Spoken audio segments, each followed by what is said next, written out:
कहानी के शुरुआत में ही हमें दिखाया जाता है कि हमारी पृथ्वी अब रहने लायक नहीं बची, क्योंकि रोज यहाँ पे आंधी और तूफान आना अब एक आम सी बात हो गई है, जिस वजह से यहाँ पे अब फसल उगाना एक चुनौती बन चुकी है और पेड़ पौधों के मरने के कारण यहाँ पे खाने की कमी हो रही है। और अगर पृथ्वी वासियों ने जल्द से जल्द दूसरा हैबिटेबल प्लेनेट नहीं ढूंढा तो फिर इसी पृथ्वी पे पूरी मानव जाति का अंत हो जाएगा। अब इसी पृथ्वी पे कूपर को दिखाया जाता है, जो कि अपने परिवार के साथ इसी माहौल में संघर्ष कर रहा है। कूपर के परिवार में उसकी एक बेटी मर्फ, उसका बेटा टॉम तथा उसके ससुर होते हैं। कूपर के घर में एक किताबों का कमरा होता है, जहाँ वह रखी हुई किताबें खुद पे खुद नीचे गिरती रहती हैं। जब ये बात मर्फ अपने पिता कूपर को बताती है कि उस कमरे में कोई भूत है जो कि वहाँ रखी हुई किताबें इधर उधर गिराते रहता है।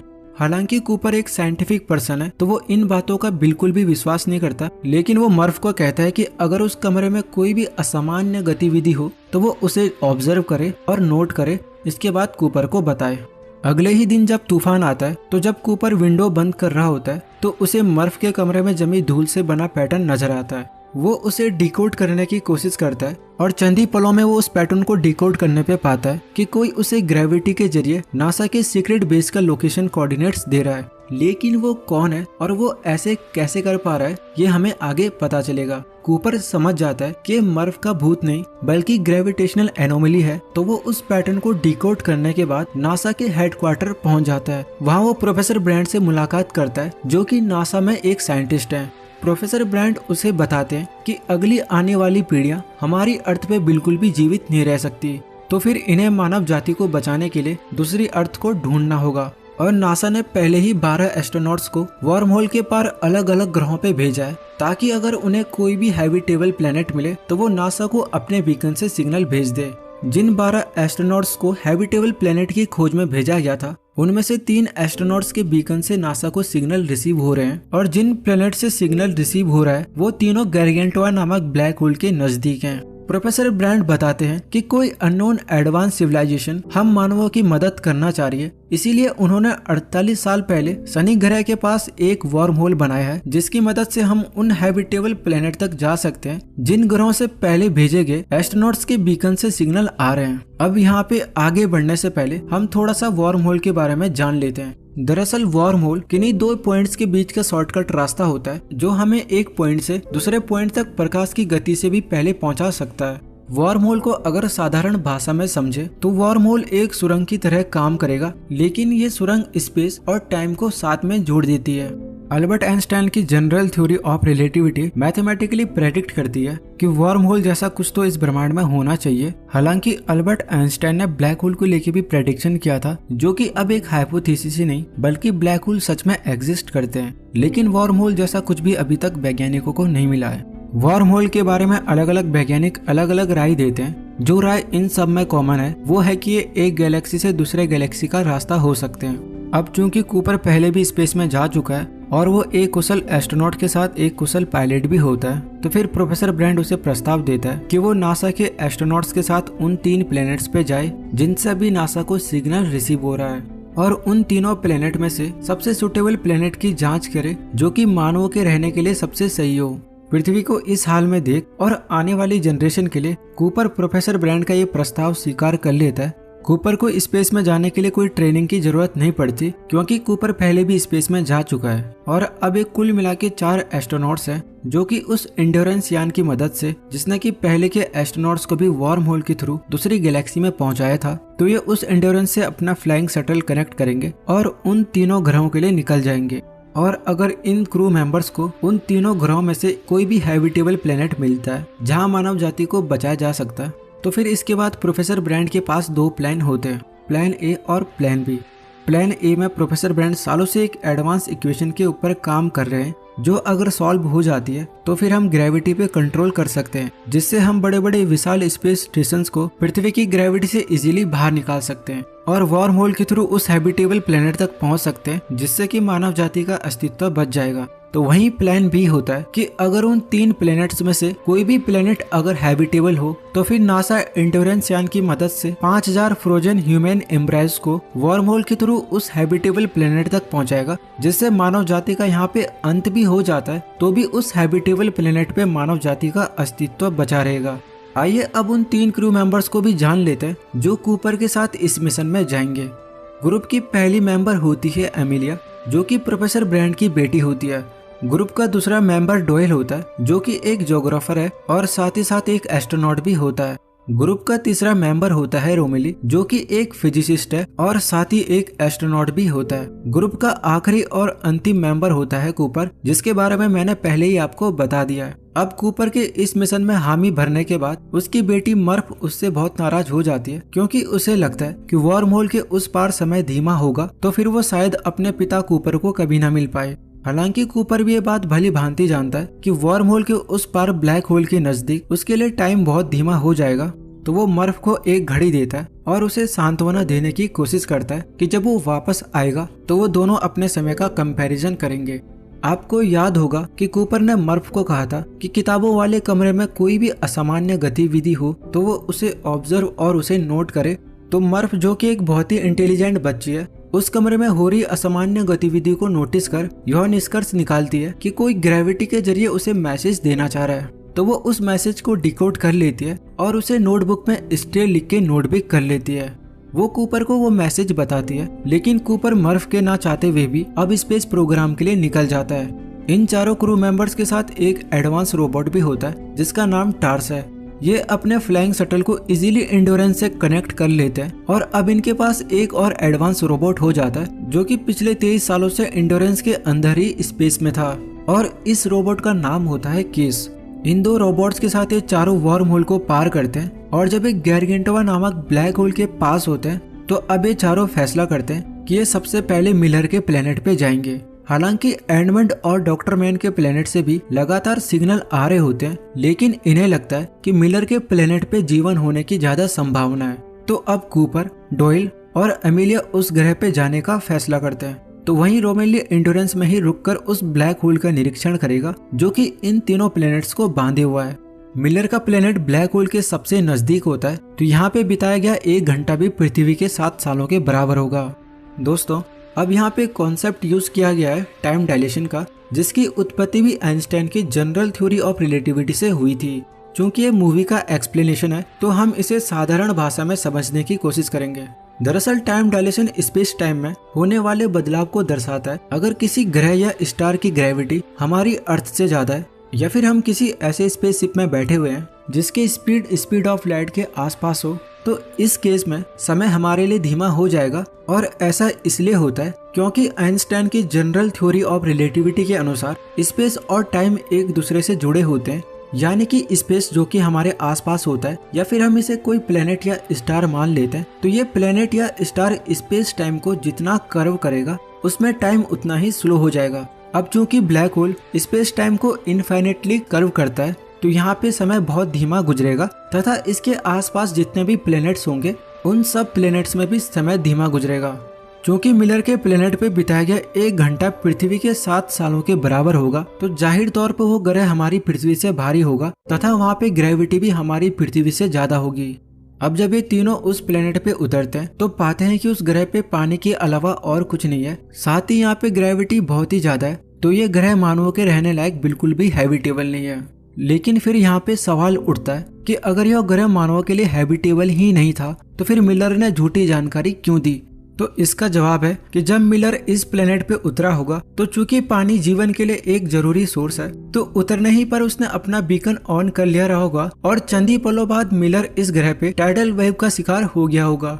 मिलर द्वारा ऑन किया गया बीकन भी सिर्फ कुछ ही मिनट सिग्नल भेज पाया होगा, लेकिन उन कुछ ही मिनट में रिलेटिविटी के कारण पृथ्वी पे कई महीने साल बीत गए होंगे, जिस वजह से नासा को लगा कि उस प्लेनेट से कंटिन्यूसली सिग्नल आ रहे हैं। इनको मिलर के यान का मलबा भी मिलता है और बीकन को हासिल करने की कोशिश में ये भी टाइडल वेव का शिकार हो जाते हैं, जिस कारण इनके यान के इंजन में पानी चला जाता है, जिस वजह से ये इस ग्रह पे 1 घंटे की बजाय 3 घंटे बिता देते हैं। इसी बीच टाइडल वेव में इनके एक साथी डोयल की भी मौत हो जाती है। इंजन के सूखने के बाद ये इस ग्रह से टेक ऑफ कर जाते हैं और जब ये इंडोरेंस में वापस पहुंचते हैं तो पाते हैं कि जिस दौरान उन्होंने मिलर के प्लेनेट पे 3 घंटे बिताए थे, तो उसी दौरान उनके साथी रोमेली के लिए इंडोरेंस में 23 साल बीत चुके हैं। अब चूंकि एंड्योरेंस यान पिछले 23 सालों से ईंधन का इस्तेमाल कर रहा था, तो अब एंड्योरेंस में लिमिटेड ईंधन बचा होता है। इसी बीच कूपर अपनी बेटी मर्फ द्वारा भेजे गए वीडियो मैसेज को देखता है और पाता है कि उसकी बेटी और बेटा दोनों बड़े हो चुके हैं।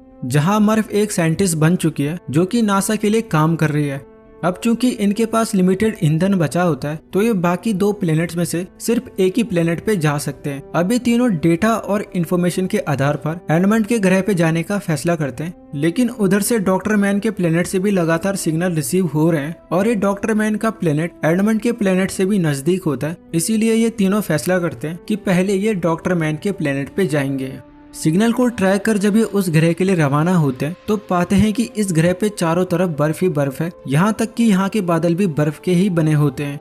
दूसरी तरफ अर्थ पे प्रोफेसर ब्रैंड को दिखाया जाता है जो कि अपने जीवन की अंतिम सांसें ले रहे होते हैं। और मर्फ जब उनसे प्लान ए के बारे में पूछती है जिससे कि वो ग्रेविटी को कंट्रोल कर सकते हैं, तो अब प्रोफेसर ब्रैंड मर्फ को एक खिला देने वाला सच बताते हैं कि प्लान ए और कुछ नहीं बल्कि सिर्फ एक दिखावा था, क्योंकि उस एडवांस इक्वेशन को पूरा करने के लिए ब्लैक होल में मौजूद सिंगुलैरिटी के क्वांटम डाटा की जरूरत पड़ेगी, जो कि एक नामुमकिन सा टास्क है। क्योंकि ब्लैक होल के सेंटर में अगर हम चले भी जाते हैं तो सिग्नल तो क्या बल्कि लाइट भी उससे वापस नहीं आ पाती।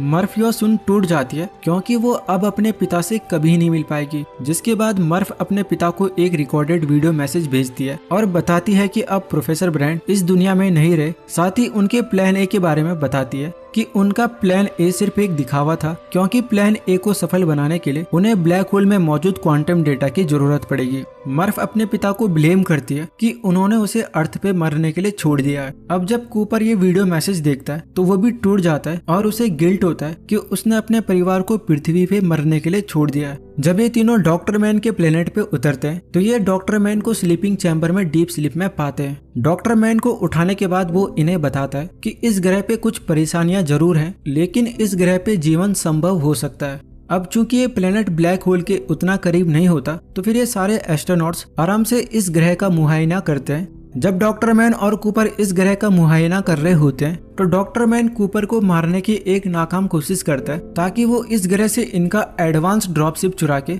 यहाँ से निकल पाए, और वो इसमें सफल भी हो जाता है। डॉक्टर मैन इनके एडवांस ड्रॉपशिप को चुरा के निकल जाता है, तो वहीं कूपर को एमिलिया बचा लेती है। और अब हमें रिवील होता है कि डॉक्टर मैन इन सबको गलत डाटा भेजकर इन सबको गुमराह किया है, क्योंकि इस ग्रह में जीवन का कोई नामो निशान तक नहीं है, बल्कि डॉक्टर मैन ने खुद को इस ग्रह से निकालने के लिए ये सब कॉन्स्पिरेसी रची थी। साथ ही डॉक्टर मैन अब इनके ड्रॉपशिप को चुराकर एंड्योरेंस से मैनुअल डॉकिंग स्टार्ट कर देता है, तो वहीं कूपर और अमीलिया भी इस ग्रह से टेक ऑफ कर जाते हैं। कूपर के लाख मना करने के बावजूद भी डॉक्टर मैन मैनुअल डॉकिंग जब कर रहा होता है तो मैनुअल डॉकिंग के दौरान एक धमाके में डॉक्टर मैन की जान चली जाती है। साथ ही एंड्योरेंस को भी बहुत बड़ा नुकसान पहुंचता है, जिससे वो तेजी से स्पेस में घूमने लगता है। किसी तरह बड़ी मुश्किल से कूपर एंड्योरेंस को स्टेबल करने में कामयाब तो हो जाता है, लेकिन अब इनके पास इतना फ्यूल नहीं होता कि ये तीसरे ग्रह तक पहुंच सके। और इस ग्रह तक पहुंचना इसलिए भी महत्वपूर्ण हो जाता है क्योंकि इन्हें पता है कि प्लान ए पहले से ही एक फेलियर है।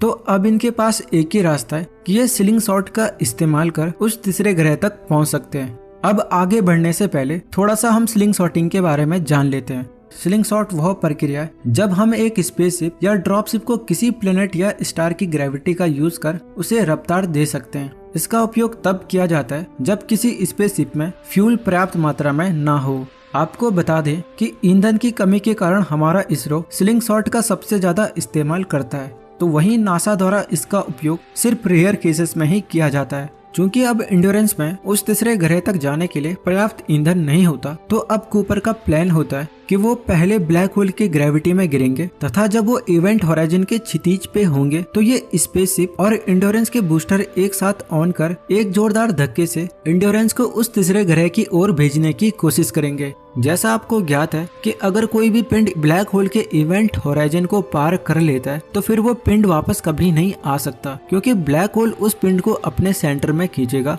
और ब्लैक होल के सेंटर में सिंगुलैरिटी होती है, यानी कि यहाँ पे इनफाइनाइट ग्रेविटी होती है, जिससे कोई पिंड तो क्या बल्कि लाइट तक वापस नहीं आ सकती। तो यहाँ पे कूपर द्वारा की गई एक छोटी सी चूक भी पूरी मानव जाति पे भारी पड़ेगी। खैर, जब ये स्लिंग शॉटिंग कर रहे होते हैं तो कूपर एक एक कर सारे बूस्टर ऑन कर देता है अब चूंकि हमें पता है कि कोई भी वस्तु जितनी भारी होगी तो उस वस्तु के ऊपर उतना ही अधिक ग्रेविटेशनल फोर्स लगेगा। तो जल्दी कूपर को पता चल जाता है कि ये एंड्योरेंस के साथ लैंडर और ड्रॉपशिप को ब्लैक होल की ग्रेविटी से बाहर नहीं निकाल सकते। तो ब्लैक होल की ग्रेविटी से बचने के लिए इन्हें एंड्योरेंस से कुछ भार कम करना ही पड़ेगा।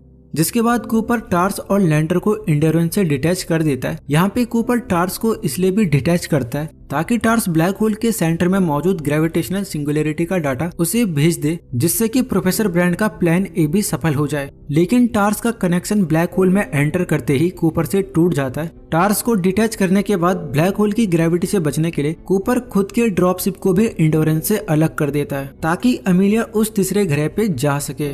डिटैच होने के बाद कूपर तेजी से ब्लैक होल के सेंटर में गिरने लगता है, लेकिन आश्चर्यजनक तरीके से कूपर ब्लैक होल के सेंटर में बने एक टेसरेक्ट में फंस जाता है। इस टेसरेक्ट में खास बात यह होती है कि ये टेसरेक्ट 5th डायमेंशनल होता है, मतलब कि इस टेसरेक्ट में टाइम भी एक फिजिकल डायमेंशन होता है। जिस तरह हम अपने 3 डायमेंशनल वर्ल्ड में आगे और पीछे देख सकते हैं, ठीक वैसे ही इस टेसरेक्ट में कूपर अपने पास्ट और प्रेजेंट को देख सकता है। ये जो टेसरेक्ट होता है ये एक कस्टम टेसरेक्ट है जिसमें कूपर को उसी किताबों वाले कमरे में दिखाया जाता है जिसकी बात बचपन में मर्फ करती थी।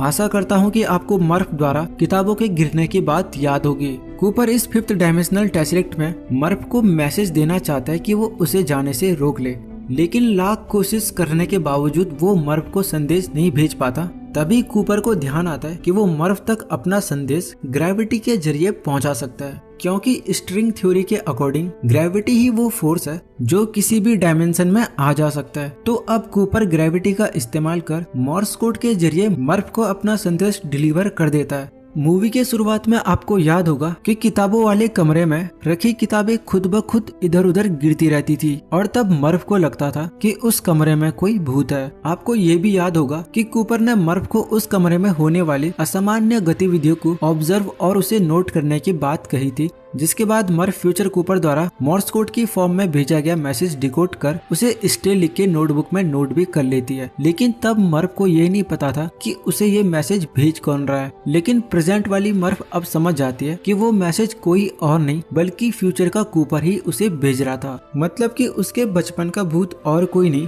बल्कि खुद उसके पिता यानी फ्यूचर का कूपर ही था। रोबोट टार्स जिसको कूपर ने ब्लैक होल के सेंटर में छोड़ दिया था, वो दोबारा कूपर से कनेक्शन रीस्टेब्लिश कर देता है। यहाँ पे ध्यान देने वाली बात यह है कि रोबोट टार्स भी ऐसे ही किसी दूसरे टेसरेक्ट में फंसा हुआ है, जिस वजह से वो कूपर से बात कर पा रहा है।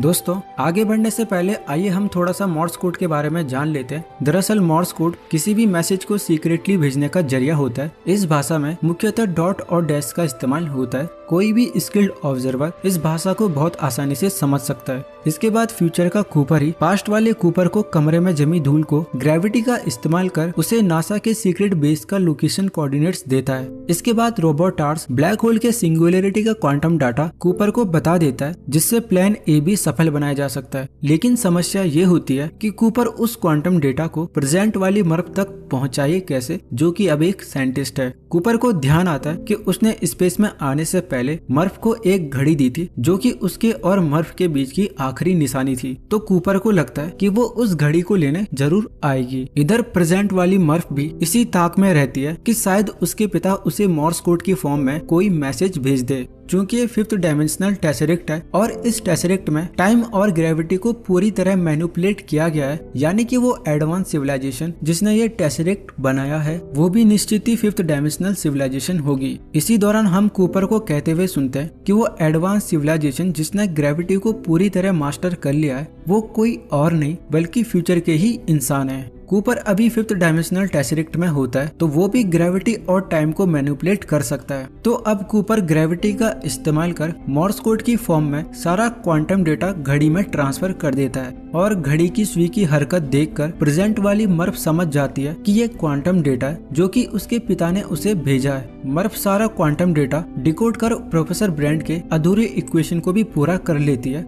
इधर क्वांटम डेटा ट्रांसफर करते ही टेसरेक्ट खुद ब खुद गायब हो जाता है और कूपर को शनि ग्रह के पास बाकी एस्ट्रोनॉट्स ढूंढ लेते हैं और अपने पास ले आते हैं। कूपर की जब आंख खुलती है तो वो किसी विशाल स्पेस स्टेशन में होता है जिसका नाम उसकी बेटी के नाम पे रखा हुआ है। चूंकि टेसरेक्ट ब्लैक होल के सेंटर में था तो वहाँ पे समय के गुजरने की गति भी धीमी रही होगी। जिस वजह से कूपर जब अपनी बेटी मर्फ से मिलता है तो पाता है कि वो अब बूढ़ी हो चुकी है और अपने जीवन की अंतिम सांसें ले रही होती है। उसकी बेटी उसे बताती है कि उसे हमेशा से यह विश्वास था कि कूपर उससे मिलने जरूर आएगा। मर्फ कूपर को उस तीसरे ग्रह पे जाने के लिए कहती है और बताती है कि अब उनका घर वही एडमंड का प्लेनेट है। दूसरी तरफ दिखाया जाता है कि अमेलिया रोबोट केस के साथ उस तीसरे ग्रह पे बिना किसी दुविधा के आसानी से लैंड कर जाती है और अपना हेलमेट निकाल लेती है, जिससे हम ऑडियंस को पता चलता है कि ये एक हैबिटेबल प्लेनेट है। मूवी के अंत में हमें दिखाया जाता है कि कूपर भी एमिलिया से मिलने उसी ग्रह के लिए निकल जाता है। वो उससे मिल पाता है या नहीं ये मूवी में नहीं दिखाया है